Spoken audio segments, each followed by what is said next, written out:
Hey bitches, welcome back. And this is the part 2 of the collab that I did with the beautiful BOLLY COCO. If you want to see the part 1 of our collab, I'm going to be leaving the links down in the description, so make sure you watch it. In that video, we gave each other a quick little makeover. Hi BOLLY, how are you? Hey Adore, thank you so much for having me. I'm doing amazing and I'm super excited for this collaboration. I had so much fun and I'm looking forward to today as well. So what I have in store for you and me today, BOLLY, is Adore's fashion review. We will be hopping back in time and we will be talking about the first episodes of Adore's Next Top Model, formerly known as Adore's Drag Race. We will be talking about drama, behind the scenes events, what has happened to these girls since they competed in the show, and we will be talking about their outfits a little bit and their own outfits even. You weren't around for season 1 of Top Model, were you? I think I was busy a lot with my French community, and I was doing a lot of things, and also it was a time in my life where I had as well university and studies, so I was kind of in and out, the second life in the YouTube thing, so I was not completely here. As a guest judge, I mean, you're not really a guest judge, you're a reoccurring judge. How do you feel about Top Model? My experience as a judge was really new because I've never really done something so professional before, and that definitely opened me to something, like I said, new and something that I love. Like, I truly, genuinely love fashion, and that was like, yes, I want to do this. Especially you, we can see, the hard work. That's my point of view as a judge. It was like probably the most professional runaway fashion show that I have been part of, and I really enjoyed this, and I love when things are made the right way and professionally. Thank you. That's very sweet of you. I rewatched an older episode, I believe, like last month, from season 2, like the first season 2, not the second season 2. But I think that we've come a long way since the beginning of Top Model, especially professionalism wise, because I'm really trying to rebrand myself and the show together. But I really wanted to bring my love for fashion and my love, frankly, good TV to Second Life. Me and my sister Raven, we came to the idea together because I was new to YouTube and I wanted to find my calling, which is a little hard to do sometimes. This sudden rush of like motivation and passion to make a reality show, a reality fashion show, which has been never done before, at least in my way. No one gave a about the show at all. Getting people to join was so hard.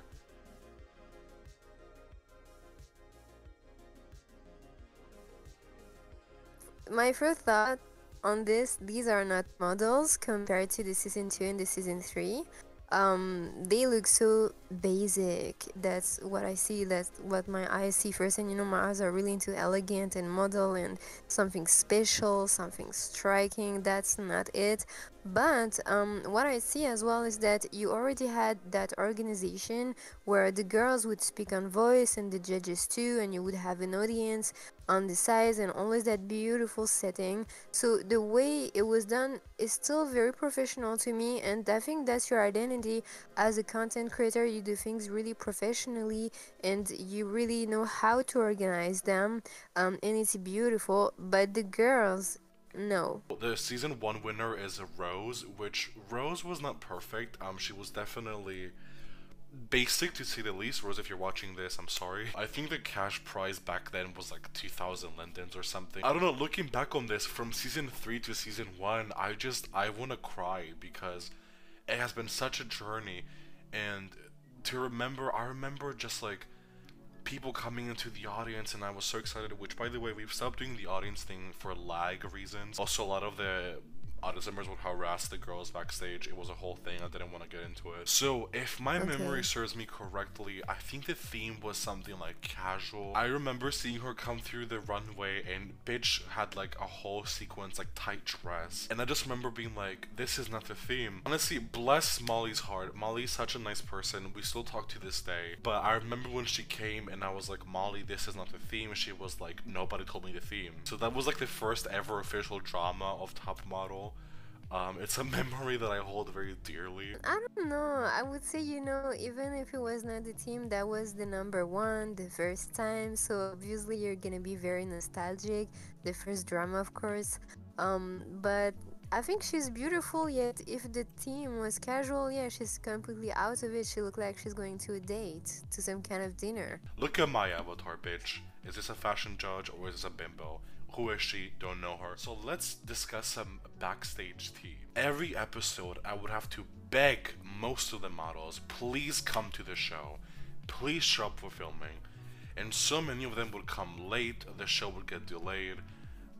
Some girls would not even show up, which is why I had like such a small number of people. I remember also showing the show to a professional. I spoke to a modeling agency on Second Life, like a modeling coach, and she told me that my show is probably not gonna be successful because of its nature and because of the fact that it's a little dramatic. It kind of has drama. It has cussing, and the fact that it has drag in its name. I wanted to achieve something with this show. I wanted to reach people. I wanted people to like this because this was my baby. That's so mean to say that to someone. Just like, come here, I'm gonna break your dreams.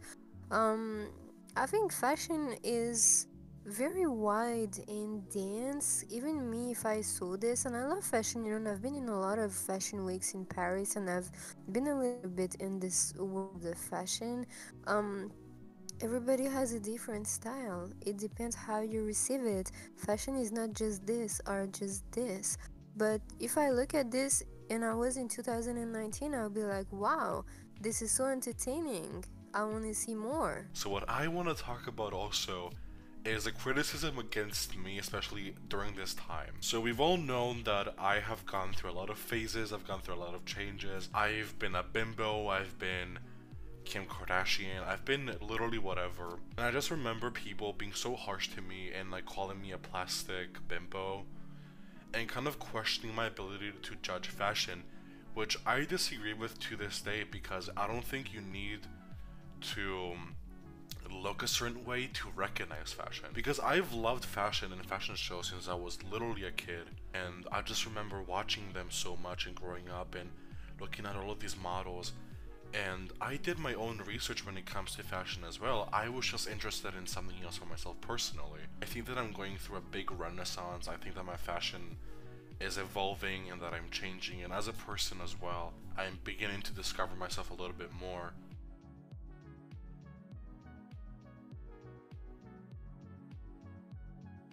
So let's talk about the actual season 2. The models were so much more cooperative with me, they were so helpful and so excited about the project. And I love the season, it's the Katie season, I love Katie, and Katie is the winner and she was so good. So let's talk about Z. Z was actually the runner-up, she was in second place, she almost won. This is her look.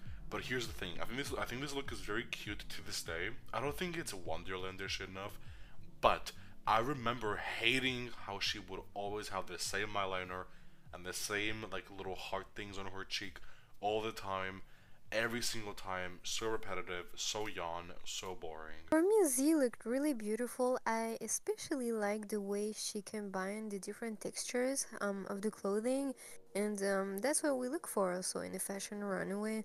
The model is supposed to make look good, the clothing, and she did this. Also, it was Wonderland, but maybe a little bit too girly and less modelish. But I really like the outcome of it, and like I said, really, the way she combined the different textures, it looked so elegant and high quality clothing. Katie. Oh yeah, Katie. We was like, wow. Even Yeah. the eyeshadow, everything. Katie looked amazing in this look. She was so cute and so sweet. What a look. I was in love with Katie the whole season. Honestly, Katie kept pulling look after look after look after look. If you have ever considered joining Top Model, the best way for you to win is to surprise us. To be unpredictable, but in a good way. Like, do something that will wow us, that will surely make an impression. I think she looked so amazing, and I remember all of us, the judges, our reaction were like, wow, she was just so outstanding, and the level of detail, you know, to her little wreath, to the eyeshadow she had, the lipstick, the special effect she added to her avatar, everything was just so connected with us, with what you wanted in the team. It was just like, wow, yes, come on. Do you remember her Valentine's outfit? That dress, the red Yes. petals. When she came out that runway, we all gasped. Absolute gasp. Yes. And That she was tells a fashion. story, you know, Say that again. as she walks and she poses and she tells a story. She's not here just to show you something. She's here to show you and tell you, look, this is my scenario, this is my story, this is my creativity, this is my art, my inspiration. Oh, you didn't like, I remember that cup of coffee. You was like, So I don't like this basic food blogger. exactly. Okay, so this is where this is kind of an inside joke in the Adore Model like family. I don't like cups. If you come to the runway in like a little cup holder or like a little snack, you'll go home. I'm sorry, you're gonna go home. I'm so tired of it. When she came on the runway looking like that, I was just like, it's not a bad look. Here's the thing. I would expect to see this like in the park in winter, like a mom playing with her kid. Not fashion, not impressive, very boring. But when she came through with the mug, I was ready to quit. I was ready to be like, okay, everyone go home. I'm sorry, the season is over. Before it even started, it's just that I can't. Yeah, that was very boring to look at. She was pretty, I mean, her skin, eyes, hair was nice, but where is the model? Where is the art? Where is your creativity again? I don't see anything. I just see someone going out in the snow.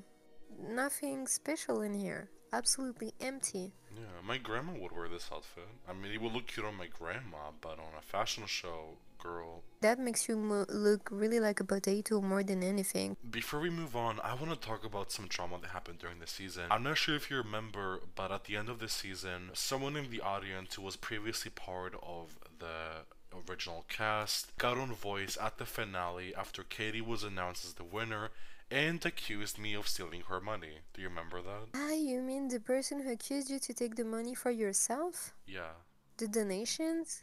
Yeah. Yeah. Okay, yes, I remember. I felt like, okay, this must be a troller, a griefer, someone who has an intention to harm your show, because nobody would ever say that. Like, obviously, me, from my personal experience, I mean, it's okay, there's a donation box.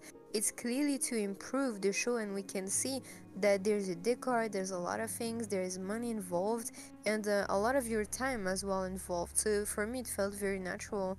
And the way these people said it, I was like, this is not serious. This is someone who came here for this specific purpose to harm the show, basically. It was not a natural constructive critic at all. This person, I believe, donated 5,000 linden. And she exposed our chat logs, and in the chat logs, it clearly stated, "Thank you so much for this donation.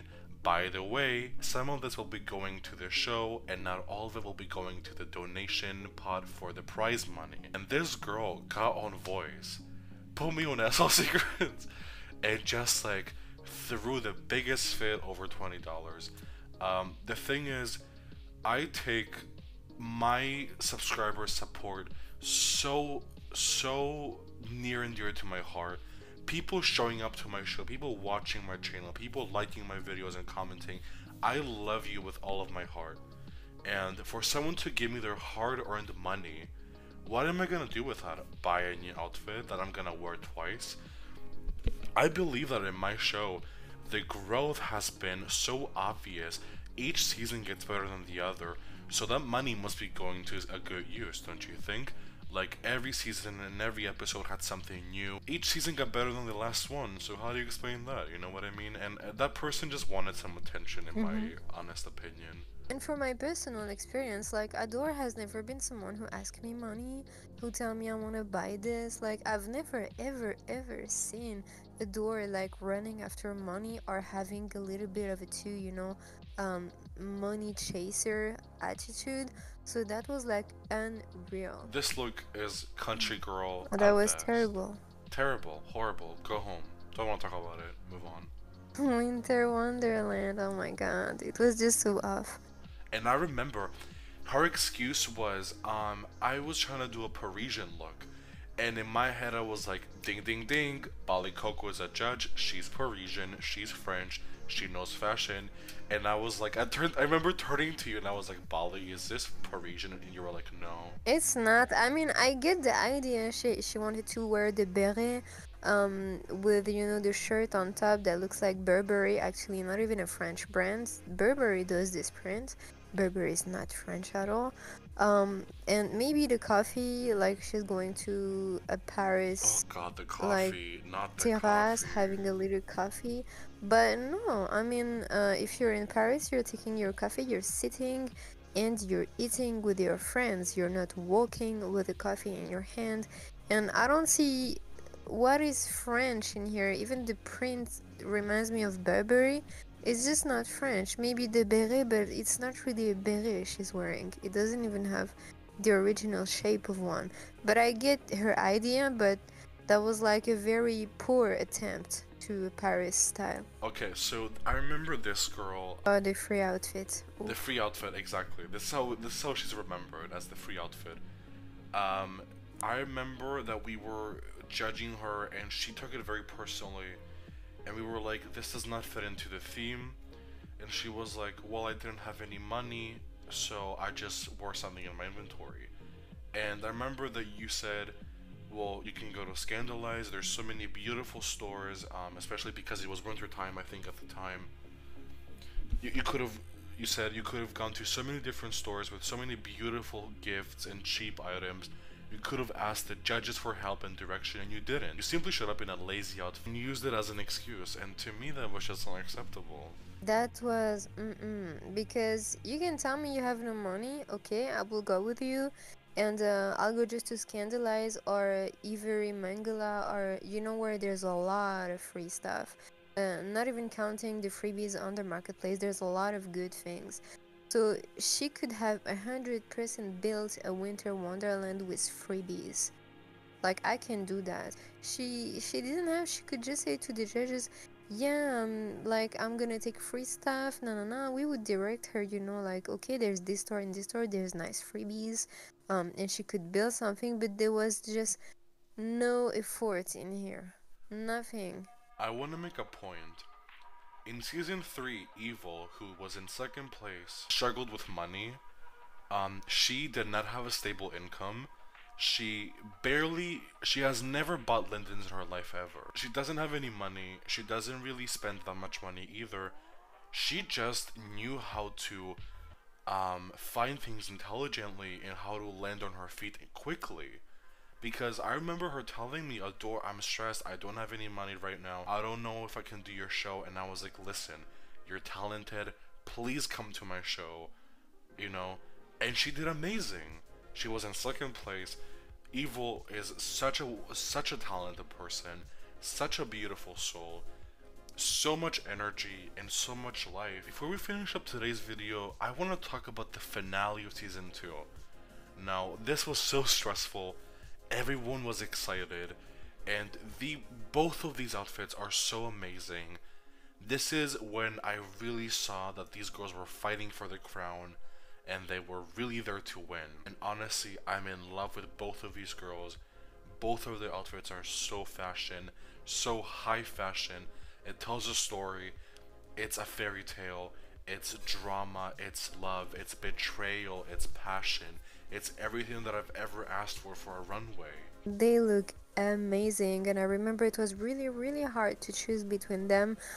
We had a really hard time on this finale, but that's what makes a good finale, and just gorgeous models. I don't have anything to say, just you want to look at them. I love both of them. So thank you, BOLLY, for this collab. I had such an amazing time collabing with you. Once again, I will be leaving BOLLY's links in the description, and I will be leaving our video in the pinned comments, so please make sure to check her out if you don't know her. Watch our video, it's so fun. Thank you so much, BOLLY. You're so welcome, and it's my pleasure. I am someone who do things that I love and let my creativity go, and it's very natural for me to be your friend, and to support someone who's also very creative in doing, and the fact that you do what you truly love. I can only support that because that's what I apply to myself as a role, and we should all do the things we love. I'm so into this, and really I hope your show is gonna get bigger even more than it is now. And it's such a good show, so yeah, you guys should definitely watch it if you love fashion, because it's for this.